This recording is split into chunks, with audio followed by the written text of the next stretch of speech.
umukuru w'igihugu cy'u Rwanda ariyama amahanga ku bibazo by'umutekano wo mu burasirazuba bwa Kongo. So I tell people before you even get an answer from me as to what activities we are in Congo or about or not, you have to answer me why this problem is there. Why anybody would fire artillery across our border and kill our people. Perezida Paul Kagame aravuga ko mbere yo kumubaza niba u Rwanda ruri muri Kongo cyangwa niba rutariyo, amahanga akwiye kubanza gusobanura impamvu ikibazo cy'umutekano muke muri icyo gihugu gikomeje, ndetse rimwe na rimwe n'ibisasu bikava muri Kongo bikagwa mu Rwanda bikica abaturage. Muri Kongo nyine ejo abaturage benshi barimo bahunga imirwano ikaze hafi ya Sake mu ntara ya Kivu ya ruguru. Bamwe berekezaga mu mujyi wa Goma, abandi ikarehe. Mu Burundi abana batishuri bariyongera, ahanini babiterwa n'ubukene cyangwa gutwara inda z'imburagihe. Turarebera hamwe muri make mu kanya uko byifashe mu ntara ya Bubanza. Ikaze muri kumwe na Thomas Kamiringi. Nkuko nari maze kubibabwira mu ngingo z'ingenzi z'aya makuru, umukuru w'igihugu cy'u Rwanda Paul Kagame avuga ko Repubulika ya Demokarasi ya Kongo ikwiye gukemura ibibazo byayo aho kubigereka ku Rwanda. Mugenzi wacu Temistocle Mutijima aratunyurira muri make mu ijambo Perezida Kagame yavuze mu nama yagiranye n'abadiplomate bahagarariye ibihugu byabo i Kigali. Muri iki kiganiro ngarukamwaka kiba kigamije kwifuriza abahagarariye ibihugu byabo mu Rwanda umwaka mushya, Perezida Kagame yibanza hanini ku ntambara n'amakimbirane yo mu burasirazuba bwa Kongo, by'umwihariko ku ntambara y'umutwe wa M23 yateje umwuka mubi hagati y'igihugu ayoboye na Kongo. Umukuru w'u Rwanda yavuze ko icyo ari ikibazo gikomeza kugenda kigaruka ariko ntihashakwe igisubizo nyacyo.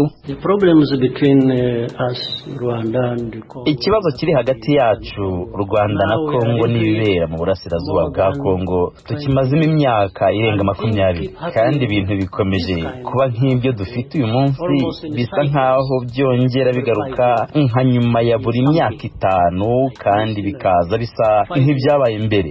Nk'ikibazo gihari none cyari cyabaye mu myaka 10 ishize mu 2012, kikitabwaho mu buryo bunyuranye ariko byose birasa. Perezida Kagame yanenze umusaruro w'ubutumwa bwa Loni muri iki gihugu gituranyi, yavuze ko butwara amamiliyari y'amadolari ariko nta gifatika bugeraho. Nibwiraga ko buriya butumwa bwashyizweho ngo bugerageze gukemura bimwe mu bibazo biri muri kiriya gihugu, bigakorwa ku nyungu za kiriya gihugu ariko no ku nyungu z'ibihugu bituranye bigiraho ingaruka, ariko ibyo ntibiba. Nkuko nababwiye, ibyabaye mu 2012 byongeye kwisubiramo mu 2022, kandi turacyakomeje. None ni ikihe kibazo turimo gukemura mu by'ukuri nk'umuryango mpuzamahanga u Rwanda rubereye agace gatoya cyane mu biwugize? Niki tugamije kugeraho?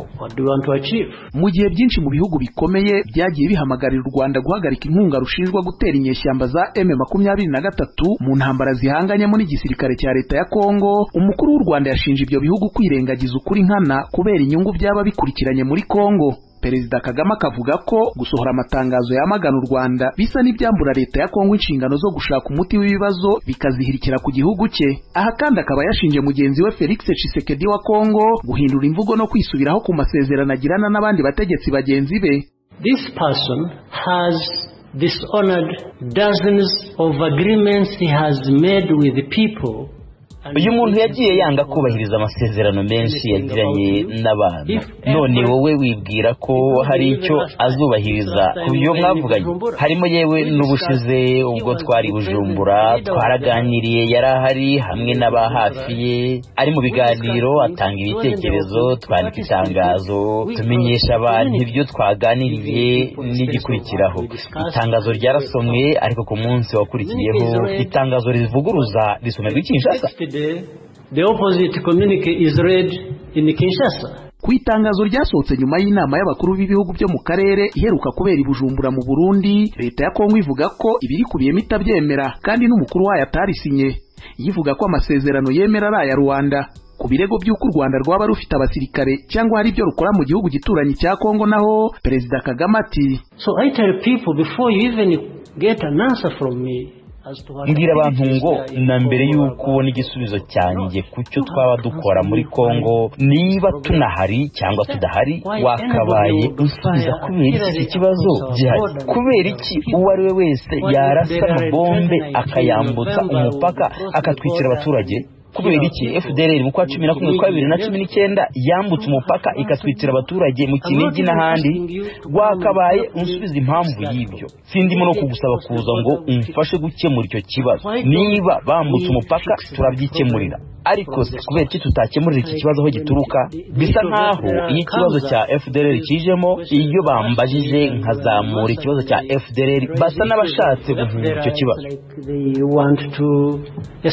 Ibihugu by'u Rwanda na Kongo bikomeza gushinjanya gushyigikira inyeshyamba zihungabanya umutekano wa buri ruhande. U Rwanda rushinjwa gushyigikira M23, narwo rugashinja Kongo gushyigikira FDLR. Ni ibirego impande zombi zihakana. Ijwi rya Amerika, tujye muri Repubulika ya Demokarasi ya Kongo.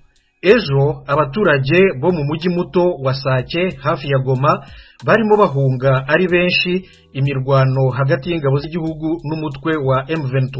Umunyamakuru w'Ijwi rya Amerika Jimmy Shukrani Bakomera ukorera i Goma araduha inkuru irambuye.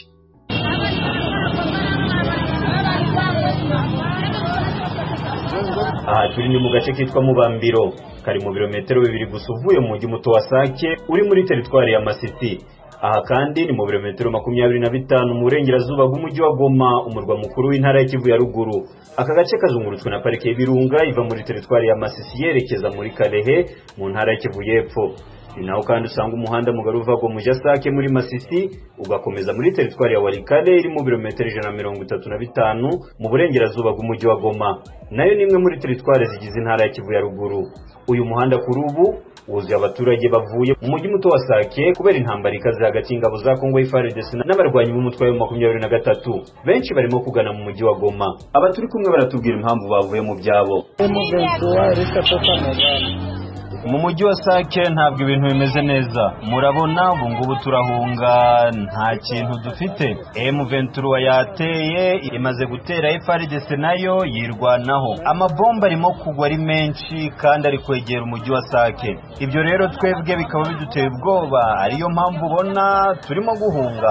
Abasigaye mu mujyi wa Sake nibo bake cyane, kuko murabona ahangaha natwe tumerewe nabi, twarushye, mbese muri make nta bintu twavanye mu mago yacu. Ubu turahangayitse cyane rwose. Byatangiye mu masaha ya saa 4 niho twabonye amabomba atangiye kugwa mu mujyi wa Sake. Ubwo natwe tubona yuko bitari ngombwa kugumayo, twahise twirukanka. Ubu ngubu urabona ntacyo dufite ahangaha.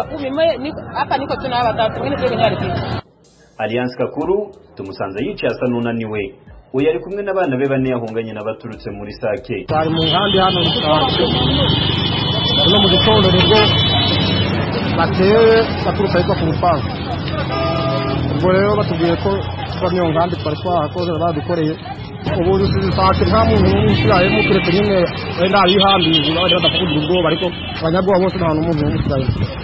Mbo gupfa kugenda tukubarabara sinzi kabisa aho umuntu yakwerekera mu hehe.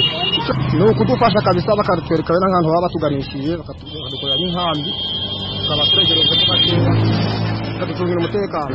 Abarimo guhunga bitwaje ibintu byinshi birimo amatungo, imyenda, za matera ndetse n'ibindi bashoboye guhita batwara. Ubwo urusaku rw'amasasu rwari rutangiye kumvikana. Kalume Habibi ni umugabo w'imyaka 38, aha tumusanze agenda kuri ihene zose n'imitwaro ku mutwe. Twebwe nk'abaturage byabaye ngombwa ko duhunga. Mu guhunga nta kintu dufite kuko imirwano yari ikomeje, kandi ubu imirwano iracyakomeye muri lokalite ya Rumonga. Ibi byabaye ubw'amashuri ndetse n'ibindi bikorwa by'ubucuruzi byagendaga nk'ibisanzwe muri Sake no mu nkengero zaho. Geremana ndetse na Karuba. Isaac Wisa Leon n'umwarimu wigisha ubw'urusaku rw'amasasu rwari rutangiye kumvikana, yigisha mu ishuri ryisumbuye rya Kiroce. Atubwira uko byagenze. Bari mu mashuri, njye ubwanjye nari ndimo kwigisha abana. Ubwo niho nabonye abantu batera amabuye ku mashuri bavuga bati M23 iraje. muri ako kanya twahise dusohoka ntitwamenye ibibaye buri wese yaciye ukwe. Ubu kuva mu mujyi wa Sake kugera ahangaha muri Goma ni ukwishyura 500 by'amakongomani.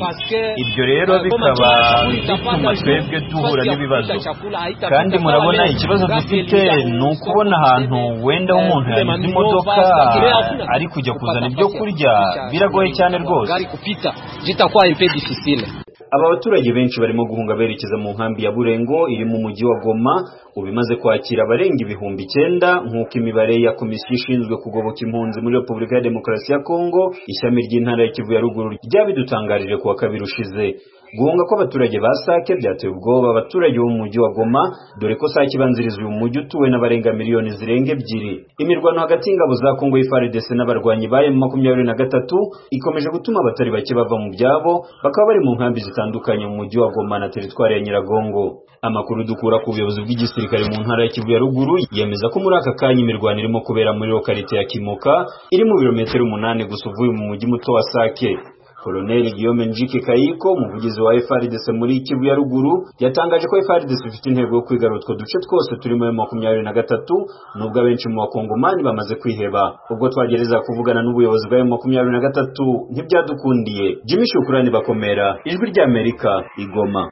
Mukomeje kumva radio Ijwi rya Amerika ivugira Washington DC mu Kirundi n'Ikinyarwanda. Mudukurikire no ku rubuga rwacu rwa internet wa@radioyacu.voa.com, kuri YouTube, Instagram na Facebook VOA Radio Yacu. Noneho tujye mu Burundi. Abana bo mu mashuri y'intango n'ayisumbuye barenga 4,000 bataye amasomo mu ntara ya Bubanza iri mu burengerazuba bw'igihugu mu gice cya mbere cy'umwaka w'amashuri 2022-2023 cyonyine. Ni inkuru ya mugenzi wacu Eloge Wilikaneza ukorera i Nairobi muri Kenya. Abavyeyi batari bake mu ntara y'Ububanza mu burengero bw'u Burundi bemeza ko abana benshi bo mu mashuri y'intango n'ayisumbuye baheba kubera ubukene buri mu miryango butuma bataronka imfungurwa zihagije. Edisa Kabibi ni umukenyezi yaganiriye n'Ijwi rya Amerika, aturuka muri komine Gihanga.